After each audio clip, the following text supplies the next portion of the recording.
لله الذي وفقنا وإياكم سبحانه وتعالى للحضور في هذا المجمع المبارك، نتلقى رحمات المولى سبحانه وتعالى. Alhamdulillah, puji syukur kehadirat Allah Subhanahu wa Ta'ala yang telah memberikan taufik kepada kita untuk hadir di majlis yang insyaallah penuh dengan kemuliaan dari Allah Subhanahu wa Ta'ala. هذه الرحمات التي مفتاحها النبي المصطفى محمد صلى الله عليه وآله وسلم. Ini rahmat yang pintunya datang dari junjungan Nabi besar Muhammad sallallahu alaihi wasallam. هذه الرحمات التي يفتحها المولى سبحانه وتعالى على العباد والبلاد. Ini rahmah yang Allah Subhanahu wa Ta'ala bukakan untuk kita segenap hamba Allah dan di negeri yang kita cintai ini. فإذا فتحها المولى عز وجل فلا يمسك لها أحد من الناس. Yang dimana apabila Allah Subhanahu wa Ta'ala membukakan pintu tersebut, maka insyaallah kesejahteraan adalah yang akan didapati setiap manusia. كما قال سبحانه وتعالى ما يفتح الله للناس من رحمة فلا ممسك لها. Yang apabila Allah Subhanahu wa Ta'ala ingin membukakan rahmat tersebut, tidak ada orang santupun yang sanggup untuk menutupnya. فرحماته سبحانه وتعالى يفتحها لجميع البشر المسلم والكافر. Dan rahmat Allah Subhanahu wa Ta'ala apabila diberikan kepada manusia akan umum segenap manusia, baik yang muslim maupun yang kafir. وبواسطة هذه الرحمات أعطى سبحانه وتعالى العافية في الأبدان حتى للكفار. Apa Allah Subhanahu wa Ta'ala apabila memberikan rahmat tersebut, niscaya orang akan diberikan afiah, kesehatan, baik mereka yang muslim maupun yang ويسر kafir. لهم أسباب الطعام. Dan Allah Subhanahu wa Ta'ala memudahkan untuk mereka sebab untuk mendapatkan makanan. ويسر لهم أسباب الحياة في هذه الأرض. Dan Allah Subhanahu wa Ta'ala memudahkan mereka untuk bisa hidup di bumi ini. كل ذلك رحمة منه سبحانه Ini وتعالى semua rahmat dari Allah Subhanahu wa Ta'ala. حتى يعطيهم الفرصة للإيمان به والتصديق بوجوده. Dan Allah Subhanahu wa Ta'ala telah memberikan kesempatan bagi kita untuk beriman kepada Allah Subhanahu wa Ta'ala dan keberadaan kita di muka bumi ini. أعطاهم كل هذه النعم ليتعرفوا إليه سبحانه وتعالى. Nikmat ini semua diberikan oleh Allah kepada kita agar kita kenal Allah Subhanahu wa Ta'ala. ليهتدوا إليه جل جلاله وتعالى في علاه. Agar kita berjalan di bawah bimbingan hidayah Allah Subhanahu wa Ta'ala. ولو أراد المولى سبحانه وتعالى هداية الناس لهداهم عز وجل بالإكراه. Apabila Allah Subhanahu wa Ta'ala memberikan hidayah petunjuk tersebut, niscaya dihadirkan kita di majelis yang mulia ini. ولكنه لا يريد البشر أن يأتوا إليه سبحانه وتعالى ويعبدوه وهم مكرهون.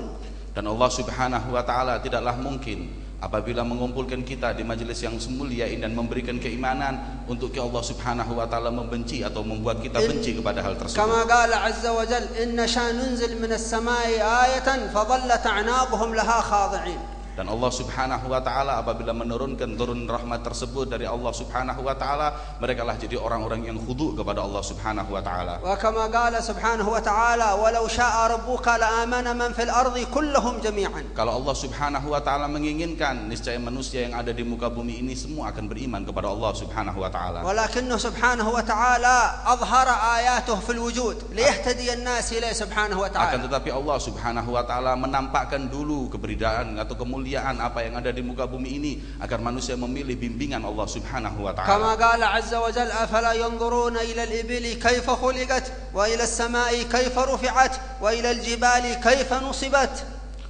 Bukankah Allah Subhanahu wa Ta'ala mengatakan kepada kita, bukankah mereka melihat afala yanzuruna ilal ibili kaifa khuliqat, ketika yang namanya onta-onta itu diciptakan, wa ilas samai kaifa rufi'at, dan langit ketika diangkat oleh Allah Subhanahu wa Ta'ala.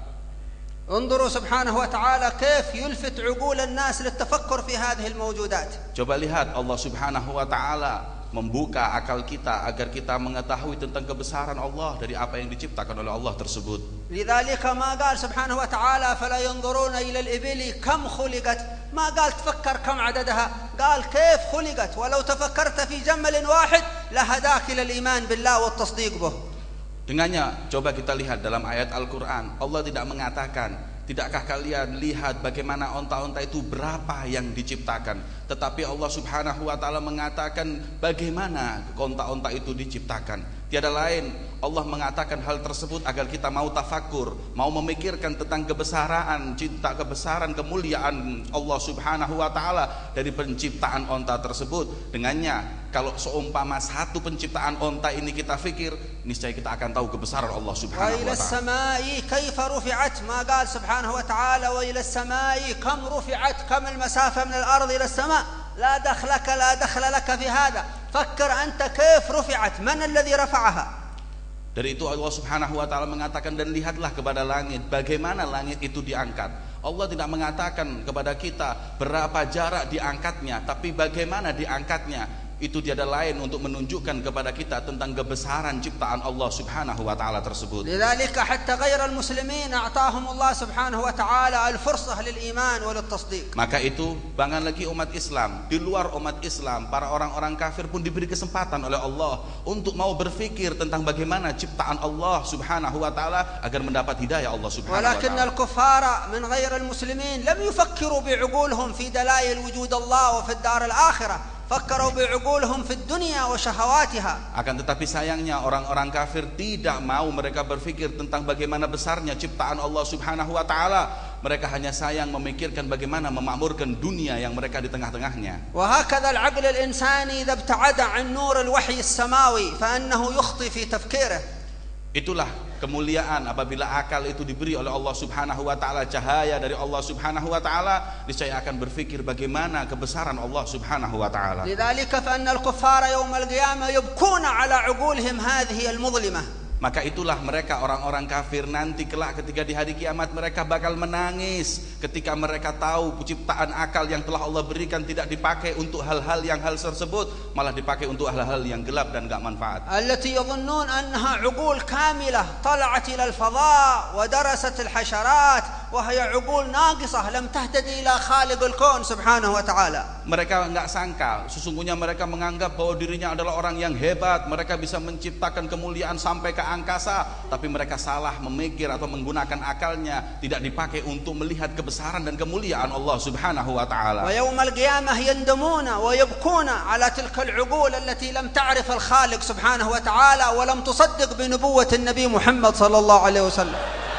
Mereka orang-orang kafir tersebut, mereka bakal menangis, mereka bakal menyesal ketika menggunakan akalnya bukan untuk mengenal Allah Subhanahu wa taala, tapi hanya mengenal sesuatu yang tidak bermanfaat. Maka mereka sadar bahwa akal mereka adalah orang kurang. كما قال المولى عز وجل عن الكفار في القيامة وقالوا لو كنا نسمع أو نعقل ما كنا في أصحاب السعير. Mereka pun akhirnya akan berkata sebagaimana dalam Al-Quran Allah berfirman, apabila kita dahulu di dunia mau berfikir, apabila kita di dunia mau beriman, niscaya kita enggak akan pernah akan menjadi penghuni neraka saat ini. فعقول الفلاسفة وغيرهم لم تهتدي إلى الله ولم تؤمن بالله عقول قصيرة ناقصة. Akal mereka orang-orang ahli filsafat adalah akal yang kurang, akal-akal yang enggak dipakai untuk melihat kebesaran Allah Subhanahu wa taala. لم تعرف الخالق العظيم ولم تؤمن بالنبي الكريم محمد صلى الله عليه وآله Hingga وسلم. mereka tidak beriman kepada Allah Zat yang Maha Dermawan, dan juga tidak pun beriman kepada Nabi besar Muhammad sallallahu alaihi wasallam. ولكن السبب الأقوى الذي يضل البشر عن التصديق بالله وبالأنبياء هو الكبر والغرور. Dan sebab yang menjadikan mereka terhijab daripada kemuliaan iman kepada Allah dan Rasulnya adalah sifat sombong dan sifat lupa diri yang ada pada mereka. وانظروا إلى قوم فرعون كيف منعهم الكبر من التصديق بسيدنا موسى وهارون. Coba kalian lihat bagaimana dahulu Fir'aun dan kaum Fir'aun ketika mereka sombong tidak beriman kepada Nabi Musa dan Harun. مع أنهم عرفوا أن سيدنا موسى رسول وسيدنا هارون رسول. Padahal mereka tahu kalau Nabi Muhammad, bahwa Nabi Musa dan Nabi Harun adalah Rasul, akan tetapi kesombonganlah yang buat mereka tidak beriman kepada. وقالوا كما قال المولى سبحانه وتعالى أنؤمن لبشرين مثلنا وقومهما لنا عابدون. Maka Allah Subhanahu wa taala menghikayatkan mereka orang-orang kafir itu berkata, apakah aku akan beriman kepada seorang nabi yang dia adalah manusia seperti kita, yang tidak ada beda dengan kita. وهكذا الشياطين يغشون الآدميين بأن الأنبياء بشر.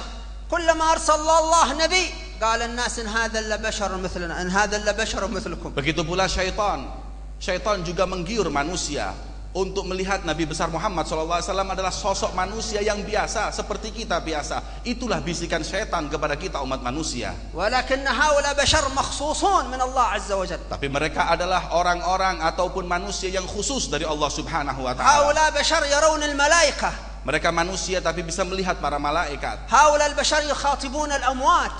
Mereka manusia tapi bisa berbincang-bincang dengan orang yang meninggal. هؤلاء بشر يسمعون تسبيح الجمادات Mereka والأشجار. manusia yang bisa mendengar tasbih benda-benda mati yang ada di sekitar mereka. هؤلاء بشر إذا دخلوا إلى مقبرة يعرفون من المنعم ومن المعذب. Mereka lah manusia yang apabila masuk ke kuburan, mereka tahu mana yang dapat kenikmatan Allah dan berapa mereka yang diazab di kuburnya Allah. هؤلاء بشر يعرفون أسباب العذاب في القبر وأسباب النعيم في القبر. Mereka manusia yang mengetahui mana di antara mereka yang mereka mendapatkan sebab daripada apa sebab mereka diazab dan apa sebab mereka mendapat nikmat dari ولو Allah. تقدم العلم مليون سنة لما قدر أن يكشف من المنعم في القبر ومن المعذب Kalau في القبر. manusia punya umur 1 juta tahun untuk menuntut ilmu, mampukah mereka bisa melakukan apa yang dilakukan mereka orang-orang khusus yang mendapat ilmu dari Allah ولو tersebut? تقدم العلم مليون سنة لما قدر أن يمنع موت حشرة فضلا عن موت إنسان. Mautul hajar. حشرة. Apabila mereka masih mendapatkan kesempatan 1 juta tahun lagi untuk menyingkap kemuliaan, menyingkap tentang ilmu, matinya serangga saja nggak akan bisa, apalagi manusia. أما الأنبياء المحبوبون عند الله فانظروا كيف يعطيهم الله. Tapi mereka para nabi yang mendapatkan rahmat dari Allah, yang dipilih oleh Allah, lihat bagaimana mereka dalam kehidupannya di dunia. إنهم يحيون الموتى بإذن الله. Mereka para nabi bisa menghidupkan orang yang mati karena Allah. مثل سيدنا عيسى وسيدنا عزير. Sebagaimana Nabi Isa dan Nabi Uzair. سيدنا عزير أحيا حماره لله، أحيا حماره بعدما مات. Sayyidina Uzair bisa menghidupkan keledainya yang telah mati. وسيدنا عيسى بن مريم يحيي الموتى بإذن الله. Nabi Isa ibn Maryam bisa menghidupkan orang yang telah mati dengan izin Allah. هل يقدر الوجود هذا كله يحيون ولو دجاجة ماتت؟ Mana orang di dunia ini yang paling berilmu? Mampukah dia, jangan lagi manusia, satu ayam bisa dihidupkan oleh mereka? فكيف يحيون آدميا كاملا؟ Bagaimana dengan menghidupkan semua manusia? لكن الأنبياء أعطاهم الله. سيدنا عيسى كما قال وأحيي الموتى بإذن الله. Tapi Nabi Isa mendapatkan izin dari Allah Subhanahu wa taala menghidupkan orang-orang yang mati dengan izin Allah. ويعرفون من المنعم والمعذب في القبر. Nabi Isa tahu mana yang dapat kenikmatan dalam kuburnya maupun mana yang diazab oleh Allah dalam kuburnya. دخل نبيكم المصطفى محمد صلى الله عليه Begitu وسلم pula Nabi dan kekasih kalian Nabi besar في يوم من Muhammad. الأيام إلى مقبرة البقيع. Suatu saat ketika beliau berada di makbarah atau di kuburan Baqi', وكان معه واحد من أصحابه. ada seorang sahabat yang menemani beliau. فلما كان يمشي في المقبرة Ketika berjalan di depan kuburan, مباشرة عرف النبي صلى الله عليه وسلم أن 2 من القبور يعذبان. langsung Rasulullah tahu 2 orang dalam suatu kubur tersebut dalam keadaan disiksa oleh Allah. فأدركته الرحمة صلى الله عليه وسلم.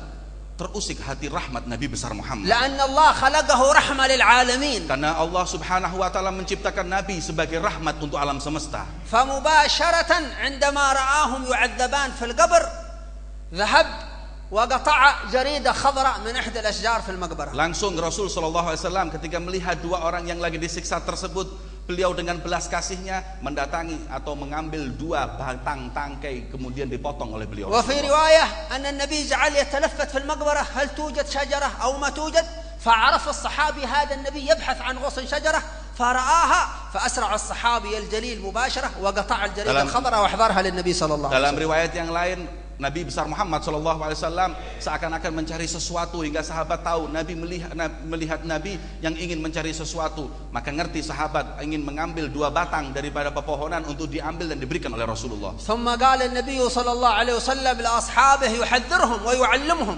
Inilah bagaimana Nabi besar Muhammad sallallahu alaihi wasallam mengajarkan mereka tentang didikan yang baik kepada para إن sahabatnya, صاحب هذين القبرين يعذبان. bahwa sesungguhnya ada 2 orang yang dikubur ini sedang dalam keadaan disiksa oleh Allah. انظروا عرف العذاب وعرف سبب العذاب. الله لا يعذب أحدا من غير سبب. Rasulullah tahu bahwa kedua orang tersebut diazab dan tahu apa sebab mereka diazab. قال أما أحدهما فكان لا يستبرئ من البول. Kalau yang satu, kata Nabi Muhammad, sebab disiksa karena mereka nggak bersih kalau istinja atau membersihkan kemaluannya setelah kencingnya. وأما الآخر فكان يمشي بين الناس بالنميمة. Kalau yang satunya lagi adalah orang yang kerjaannya adalah namimah, mengadu domba sana maupun sini. ثم وضع الجريدتين الخضراوين على فوق القبرين. Kemudian diambil 2 tangkai tersebut satu persatu diletakkan di atas kuburan mereka. وقال إن العذاب يخفف عن صاحب القبرين ما لم تيبسا.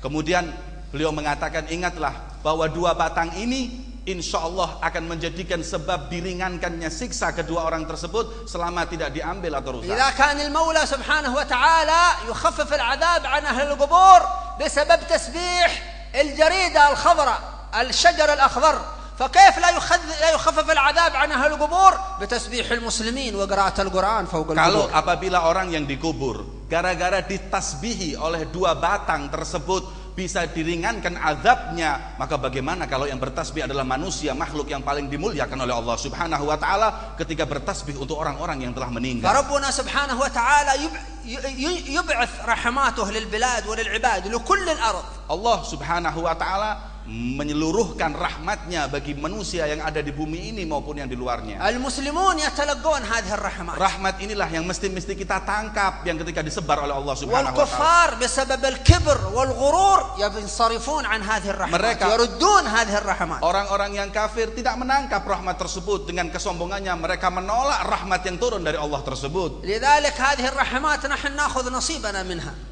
Dengan itulah rahmat yang ketika Allah percikan kita ambil di majelis yang mulia ini, kita ambil bagian kita dari rahmat Allah Subhanahu wa taala. والمولى سبحانه وتعالى يهدي العباد للدين وللإسلام. Allah Subhanahu wa taala memberi hidayah kepada segenap hambanya untuk kenal Islam dan iman. ونحن ليس علينا إلا البلاغ. Dan kita nggak ada lain kecuali hanya menyampaikan apa yang perlu kita sampaikan. إنك لا تهدي من أحببت ولكن الله يهدي من يشاء. Sesungguhnya engkau tidak mampu untuk memberi hidayah ataupun petunjuk siapa yang kau ingini, tapi hanyalah Allah yang mampu memberi hidayah dan petunjuk kepada apa dan siapa yang Allah ingini. قال سبحانه وتعالى وقل الحق من ربكم فمن شاء فليؤمن ومن شاء فليكفر لا إكراه في الدين. نحن علينا نبلغ الدين. الذي يريد الله أن يهديه يهديه، الذي يريد أن يضله يضله، هو يفعل ما يشاء. والهداية لها سبب والضلال له سبب. الهداية يهتدي الإنسان، تجد الإنسان طيبا ومتعاونا فتكون سبب هدايته، وأحيانا الإنسان يكون متكبرا مغرورا مثل فرعون وقارون يكون سبب ضلاله عن الدين. Sesungguhnya Allah Subhanahu wa taala mengatakan bahwa sesungguhnya kebenaran hanya datang dari Allah Subhanahu wa taala. Yang apabila Allah Subhanahu wa taala menginginkan iman, mereka akan beriman, dan mana yang tidak diinginkan beriman, mereka tidak akan beriman dari Allah Subhanahu wa taala. Hingga itulah Allah Subhanahu wa taala memilih dari hamba-hambanya yang ingin diberi petunjuk untuk Allah Subhanahu wa taala dengan mereka digiring untuk mendapatkan sebab daripada hidayah tersebut. انظروا سبب هداية أبي سفيان. Coba lihat apa sebab dapat hidayahnya Abu Sufyan. كان أبو سفيان رجلا يحارب المسلمين يؤذي الرسول. Dulu Abu Sufyan adalah orang yang selalu memerangi umat Islam dan bahkan menyakiti Rasul Nabi Muhammad. ولكن عمل عملا كان سبب هدايته. Tapi beliau pernah mengamalkan suatu amalan yang menjadi sebab akhirnya dapat hidayah dari Allah. عمل عملا إنسانيا ليس دينيا. Perbuatannya adalah perbuatan kemanusiaan, bukan untuk agama. يعني بعض الأعمال أي إنسان طبيعي سيعملها مسلم ولا غير مسلم. Ini adalah amalan yang manusia biasa melakukannya, baik yang muslim maupun yang enggak muslim. لكن المسلم قدوة للبشرية. Tapi ingat bahwa kita umat Islam adalah sebagai contoh untuk segenap umat Islam, umat manusia. في يوم من الأيام جاءت سيدتنا فاطمة وهي طفلة صغيرة تبكي إلى رسول الله محمد صلى الله عليه وسلم. Suatu saat putri Nabi besar Muhammad, Fatimah Zahra, beliau menangis datang kepada Rasulullah. فقال لها النبي صلى الله عليه وسلم ما يبكيك يا فاطمة. Rasul bertanya, apa yang membuatmu menangis wahai putriku Fatimah? قالت إن أبا جهل ضربني. Abu Jahal memukulku ya Rasulullah. فقال النبي صلى الله عليه وسلم اذهبي واخبري أبا سفيان. Pergilah kau beri kabar Abu Sufyan tentang kejadianmu. النبي صلى الله عليه وسلم يقدر أن يذهب إلى أبي جهل ومن هو غير أبي جهل، ولكن لأن النبي أشجع الشجعان محمد صلى الله عليه وسلم. Nabi mampu untuk mendatangi Abu Jahal karena Nabi Muhammad adalah orang yang paling berani dan beliau lebih kuat jauh dari Abu Jahal. ولكن الرسول لا يتنزل إلى درجة السفهاء. Akan tetapi Nabi nggak mau berbuat sesuatu perbuatan mereka orang-orang yang hina ataupun sepele yang nggak mempunyai akal. ولا يرد على كل سفيه. Dan Rasul tidak melakukan membalas semua orang perbuatan orang bodoh. لذلك قال سيدنا محمد الباقر. Karena itu Sayyidina Muhammad al-Baqir قال ذل من ليس له سفيه يعضده. ذل من ليس له سفيه يعضده. hina apabila seseorang tersebut tidak mempunyai orang bodoh yang memusuhinya. فذهبت سيدتنا فاطمة إلى أبي سفيان. Berangkatlah Sayyidatuna Fatimah putri Rasulullah kepada Abu Sufyan. وقالت إن أبا جهل قد ضربني. Berkata bahwa wahai Abu Sufyan, Abu Jahal memukulku. فأخذت أبو سفيان الحمية الجاهلية والعصبية القبلية وغضب أبو سفيان. Datanglah fanatik asobiyahnya karena Fatimah adalah kerabatnya ataupun dari sukunya. وذهب إلى أبي جهل وانتهره. Didatangi itu Abu Jahal dan dimarahi Abu Jahal. وعاتبه. Dan dihina atau dimarahi Abu Jahal. وعنفه وشتمه. Dan kemudian kasar dan dicaci maki itu Abu Jahal. وقال افرض أننا اختلفنا نحن ووالد هذه الفتاة فكيف تضرب هذه البنت الصغيرة. Tutup dulu urusan antara kita dengan bapaknya perempuan ini. Akan tetapi kau bagaimana memukul seorang wanita kecil seperti ini? ومع أن أبا جهل كان محاط بقومه من قبيلة مخزوم. Dan ketika itu dikelilingi Abu Jahal atau orang-orang yang mengelilingi adalah orang-orang besar dari Ibn Makhzum. ما خاف أبو سفيان أبدا. Abu Sufyan tidak takut kepada siapapun. ثم أخذ أبا جهل بثيابه بتلابيبه. Kemudian ditarik itu baju Abu Jahal. ولطمه لطمة أسقطه إلى الأرض. Kemudian ditempeleng sampai jatuh di tanah. وقال هذه اللطمة بدل تلك الضربة لهذه الطفلة الصغيرة. Ini tempelengan adalah balasan untuk tempelenganmu kepada Fatimah tadi. حتى وإن اختلفنا نحن وأبوها ما يمكن تضرب هذه الطفلة Walaupun الصغيرة. kita memang bareng-bareng untuk memusuhi orang tuanya atau bapaknya, tapi untuk urusan ini kita beda. فثار رجال من بني مخزوم يريدون أن يدافعون عن أبي جهل. Kemudian mereka orang-orang Ibn Makhzum datang untuk ingin memisah pertengkaran antara mereka. فقام أبو سفيان وقال من تحرك رفعت سيفي هذا. Kata Abu Sufyan, hati-hati, jangan ada yang maju. Kalau ada yang maju, aku angkat pisau atau pedangku, aku sembelih. ولما رأوا أن الموقف سيتطور إلى ما هو أكبر من هذا. Ketika melihat bahwa ini kalau diteruskan bisa menjadikan bencana yang lebih besar, سكن الناس وهدأ الرجال. mereka tenang, ya udah biarkan selesailah masalah ini. ورأت سيدتنا فاطمة هذا الموقف. Sayyidina Fatimah melihat keadaan ini. وذهبت إلى رسول الله محمد صلى الله عليه وسلم. Pergi Sayyidina Fatimah kepada ayahnya Rasulullah فقال SAW. لها النبي صلى الله عليه وسلم ماذا فعل أبو سفيان. Nabi bertanya, apa yang diperbuat oleh Abu Sufyan? فقالت يا رسول الله لقد ضرب أبا جهل حتى سقطه في الأرض. Kata Sayyidina Fatimah, wahai Rasulullah, wahai abahku, sesungguhnya Abu Sufyan telah memukul itu yang namanya Abu Jahal hingga jatuh di tanah. ماذا فعل النبي صلى الله عليه وسلم. Apa yang dilakukan Rasulullah? رفع النبي صلى الله عليه وسلم يده إلى ربه. Rasulullah mengangkat tangannya kepada Allah. وقال اللهم لا تنسها لأبي سفيان. Ya Allah, jangan kau lupakan perbuat Abu Sufyan. فكانت سبب هداية أبو سفيان. Dan itulah sebab hidayah yang datang dari Allah untuk Abu Sufyan. وبقي تحت رعاية الرسول إلى ما بعد فتح مكة. Dan itulah akhirnya datang saatnya setelah Fathu Makkah. حتى عندما كان في غزوة الخندق. Ketika sampai di Ghazwatul Khandaq, الرسول صلى الله عليه وسلم خاطب أصحابه.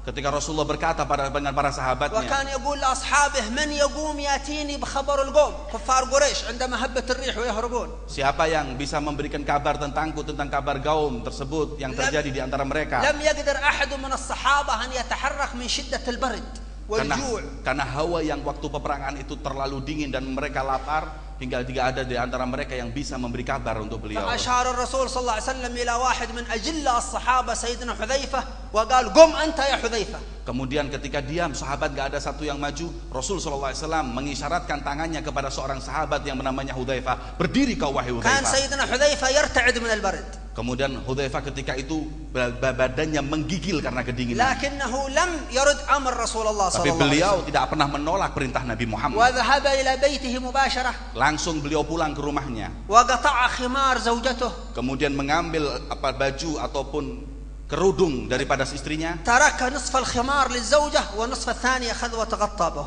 Setengah daripada kerudung itu dipakai menutup aurat istrinya, yang setengah dipakai selimut untuk karena kedinginannya. فلما رآه الرسول يرتعد من البرد.